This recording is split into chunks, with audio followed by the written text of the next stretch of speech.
Hello everyone and welcome back to another Dragonfly deck review. My name's Dan, Dragonfly9078, and today I will be talking about my spider deck. Spiders are fun little creatures, I guess. Well, actually no, they're not. In real life, spiders are horrifying monsters, at least in my opinion, but in the game, they have their uses. I will say I've been testing this deck. It's not super great, but it's not terrible. Really, the biggest problem is that like half of it is spell and trap cards, so monsters can be hard to come by sometimes. You could probably fix that by putting in a couple searchers or something, or just taking out some of the spell and trap cards. Yeah, like I'll just take out a spider egg. But the main thing about spider decks is that they focus on manipulating battle position. Similar to like a clown control deck, except not really similar to that at all. Spider monsters generally take advantage of your opponent's monsters being in defense position. So most of the cards in the deck are geared towards that very purpose. So let's get into it. First up is Cross Sword Beetle. It's a level 4 wind insect, 1800 attack, 1200 defense. While you control another insect monster, all of your insects have piercing. So when you're putting all of your opponent's monsters in a defense mode, it's not a bad card to have. Plus, it's a pretty solid attacker. 1800 attack is nothing to sneeze at. And I feel like I've used that and also said that I don't understand it before, but, you know, what are you going to do? Ground Spider, our first actual spider, is a level 4 earth insect, 0 attack, 1500 defense. Once per turn, if you control Ground Spider in face-up defense position, when your opponent normal or special summons a monster, you can change that monster to defense position. So it's basically a once per turn stumbling, except without the flip summoning bit. So not bad. The stats are kind of low, but that is a common theme throughout spider monsters. Although his are probably the worst, except for Relinquished Spider, but not the worst card. And again, the other ones definitely take advantage of the monsters being in defense mode. Infernity Beetle is the tuner I am using, because the spider monsters do have a synchro boss. So Infernity Beetle is a level 2 dark insect tuner, 1200 attack and 0 defense, which can be a problem sometimes. While you have no cards in your hand, you contribute Infernity Beetle to special summon up to 2 Infernity Beetles from your deck. That is why I have 3 of them, is so that I can get off multiple synchro summons in one turn, also so that I can have multiple synchros. Although I can probably just use Spider, but I'll get into that in a bit. So, not terrible. The low defense is really annoying sometimes, because things like Spiderweb and Stumbling will put Infernity Beetle into defense, but I don't know. Informer Spider is a level 4 earth insect, 500 attack, 1800 defense. When Informer Spider is sent from the field to the graveyard by a card effect, you can take control of a defense position monster your opponent controls. So, again, takes advantage of the, this is the first spider we've actually seen that takes advantage of the defense position monsters.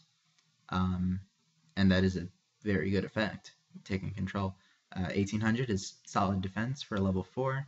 500 attack is a bit low, but you'll want to keep it in defense anyway. Or, I guess that's why you'll want to keep it in defense. Kawaki Meru Beetle is a level 4 earth insect, 1900 attack, 1500 defense. It is a Kawaki Meru monster, so you do have to either send an Iron Core of Kawaki Meru from your hand to the graveyard, or reveal an insect-type monster in your hand during every one of your end phases, or Beetle is destroyed. It's really mostly just anti-light and dark. When a light or dark monster is special summoned, then in face-up attack position, then you change it to defense mode. Fits in with the spiders, changes into defense mode, and is an insect. So, and pretty solid stats too. 1900 and 1500 is pretty good. Mother Spider is the, I think, biggest monster that is not a synchro. It's a level 6 dark insect, 2300 attack, 1200 defense. If you have only insect type monsters in your graveyard, you can send 2 face-up defense position monsters your opponent controls to the graveyard and special summon Mother Spider. So, as long as you don't have Prickle Fairy in the grave, then you can special summon Mother Spider and remove 2 of your opponent's monsters and get around like Stardust Dragon. So it's like a lava golem that comes to your side of the field and is much weaker and doesn't have the drawback of hurting you every turn. Pinch Hopper is a pretty standard card in Insect decks, I think. It's a level 4 Earth Insect, 1000 attack, 1200 defense. When it is sent to your graveyard while you control it, then you can special summon an insect from your hand. I believe that works when it's used as a synchro. And it is level 4, so it does go with the level 2 Infinity Beetle to make the level 6 Underground Arachnid. Oh, that's the other thing, like, all of the monsters in here, except for Relinquished Spider and Infinity Beetle, are level 4. Oh, and except Mother Spider. But they're level 4, so... Oh, actually...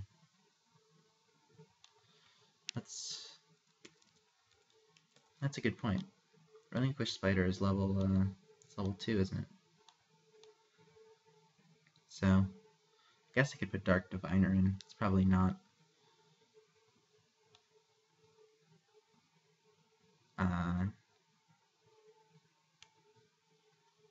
too great. Meh. No, that works better in a milling deck anyway, so perhaps not. But, sorry, getting off track. So Pinch Hopper special summons a monster from your hand. Prickle Fairy is a level 4 Earth Plant, 300 attack, 2000 defense. While she is face up on the field, on your side of the field, your opponent cannot attack insects. That's very good if you have Infinity Beetle, or if you have, I don't know, monsters in attack mode for some reason. That shouldn't be in attack mode, because, you know, she protects them. And if you manage to put in a DNA surgery and change her to insect type, then they wouldn't be able to attack at all. Also, if she battles a monster, the monster that she battles is changed to defense position at the end of the damage step. So again, goes with the spider monsters. Goes with the defense effects, I guess.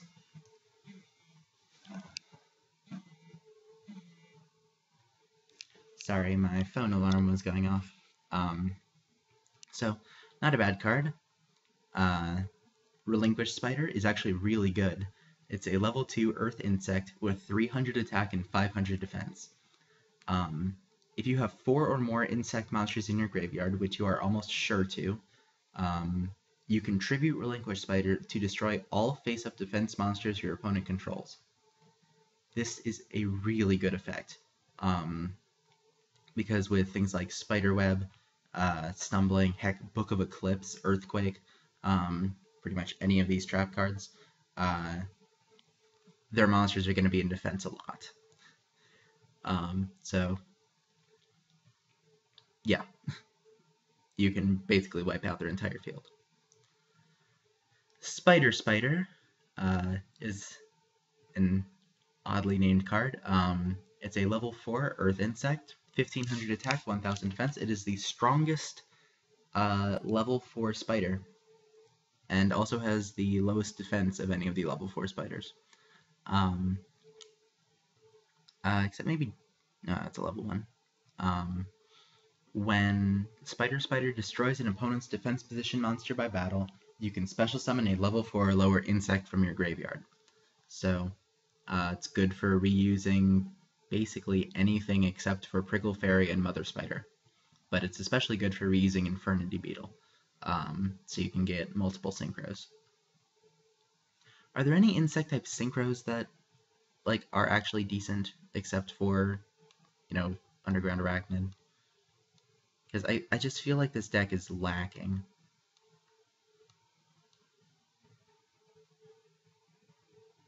Recipro Dragonfly, but that's a level 2, so no. Any XYZs? Exabeetle, Exostag, Giga Brilliant.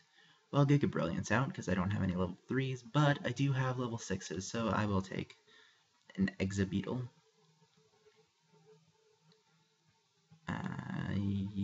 Yes. Yes, okay. I probably won't use it too often, but what are you gonna do? So, Spider, right, is mostly, again, used for reusing Infernity Beetle. Book of Eclipse, I'm sure you've seen before, changes all face-up monsters on the field to face-down defense. During the end, your opponents flip face-up, and they are flipped to face-up defense. So they are not flip summoned, they are flipped to defense. So it does work with the spiders. Earthquake, change all face-up monsters to defense. Again, works with the spiders. Guard penalty, I really put in here to offset how large the deck is, which probably failed horribly. You select a monster on the field. If the selected monster is changed to defense position this turn, you can draw a card. So it is a quick play. And I don't know. I thought it would help. It might not help that much, but it I was just trying to offset the size of the deck, because it is I couldn't really decide what to put in here. And there's still other cards that I think would go well in here. So Spiderweb is the field card. If a monster declares an attack, it is changed to defense at the end of the damage step and can't change back until the end phase of its controller's next turn while Spiderweb is on the field. Pretty self-explanatory. Pretty self-explanatory how it goes with the spiders. Yeah. Spider's Lair works just like Prickle Fairy, except it's a continuous spell card.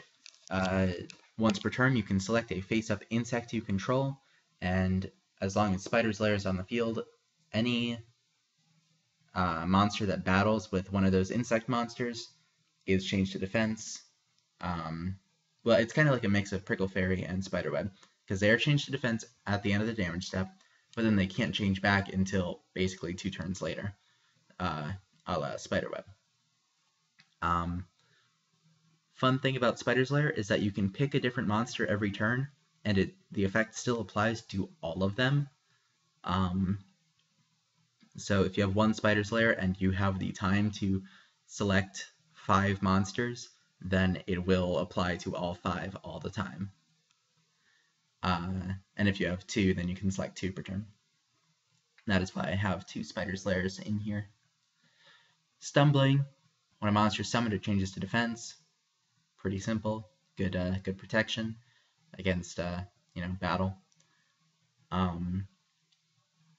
Butterfly Yoke, I guess is how you pronounce it. Butterfly Yoke is a trap card. When your opponent's monster declares an attack, you can change the target to defense position, the monster that is attacking, rather. You target the attacking monster, change it to defense position, and equip it with Butterfly Oak. And then once per turn, during either player's main phase or battle phase, you can change that monster into defense position. Actually, no, you can change its battle position. So if they're in defense and you want to attack them, say they have low attack or something, then you can change them and attack. Or if they are in attack and they're attacking, you can change them to defense. Curse of Anubis. All face-up effect monsters on the field are changed to defense position. During the turn this card is activated, the original defense of those effect monsters become 0, and their battle positions can't be changed. So, similar to Book of Eclipse, it stops attacks and puts their monsters in defense. And actually it lowers their attack power, so if you then summon Spider, you can get a monster out of it. Kunai with Chain, I shouldn't have 2, I think. Activate one or both of these effects simultaneously. When an opponent's monster attacks, target the attacking monster, change that target to defense, and target one face-up monster you control, equip it with Kunai with Chain, it gains 500 attack. So, pretty classic card that I don't see used a lot. I hope that's just because it's not common rather than that it's bad. But it seems to work okay in this deck. Lair Wire is just basic insect support. Remove from play an insect monster from your graveyard and destroy a monster your opponent controls. Pretty simple. No Entry. Change all attack position monsters to defense position. Short, simple. That's what it does. Similar to that is Windstorm of Ataqua, which changes the battle position of all face-up monsters your opponent controls. Be careful with Windstorm of Ataqua because it does change their defense monsters to attack position if they were in defense when you activated Windstorm. So this just locks everything down. This actually switches all of them. Spider Egg. Activate when your opponent declares a direct attack while you have 3 or more insects in your graveyard. Negate that attack and special summon 3 tokens in attack position. The tokens are terrible. They're Earth insects, level 1, 100 attack and defense each. With Stumbling, they go to defense, but other than that, it's really just a stall tactic. It negates the attack. That's why I took one out. Tragedy is a very good card for this deck. Activate only when a monster on your opponent's side of the field in face-up attack is changed to face-up defense. Destroy all defense position monsters on your opponent's side of the field. It's very good with Stumbling. Or actually with No Entry. Activate No Entry, they all switch to defense. Activate Tragedy. They all die. So Tragedy is a very good card. These are just other ones that changed monsters to defense position, and Spider Egg. I figured Dragon Capture Jar to just as a tech-in against dragons. I actually could have used it. I was in a duel a little while ago. I was testing this deck, and it was I think I was using the suppressor dragons, elemental dragons, whatever you want to call them, the new ones, and it was pretty rough. I managed to win, but it was a good match. And this would have made it much easier. But yeah, so Exabeetle I just put in. Yeah, not much to say. It's an insect. Underground Arachnid is a very good card, in my opinion. It's a level 6 Earth insect. Requires a Dark Tuner and 1 non-tuner insect monster. Which is why it's good for Infernity Beetle and basically anything except for Prickle Fairy, Relinquished Spider, or Mother Spider. I say Relinquished Spider because it does say 1 insect monster, so you can't use 2. If Underground Arachnid attacks, your opponent cannot activate spell or trap cards until the end of the damage step. Very good effect by itself. I love it on Ancient Gear monsters. But Underground Arachnid goes beyond that. Once per turn, you can equip a face-up monster your opponent controls to Underground Arachnid as an equip card. If Underground Arachnid would be destroyed by battle, you can destroy the equipped monster instead. Or the monster equipped to it by that effect instead. So, it has protection, which helps it survive Stumbling. And the protection can also be removal, and it stops any of your opponent's spell and trap cards when it attacks. So no Mirror Force, no Magic Cylinder, nothing. Which honestly drastically cuts down the card effects that destroy it that it is not protected against by its effect. So that's pretty much it. I don't use this deck that often. I don't really like it. Mostly just I think I made it really badly, and there's cards that I just think would go well in it, but then these cards I think go well in it. So I don't know. It's a whole mess. I might redesign it. If I do, then I'll probably, if I do and it works, then I will probably put that up as a new video. Maybe just even completely replace this one. I don't know, I haven't decided. So that's really all I got. Thanks for watching, and I will see you next time. Hope you enjoyed the video.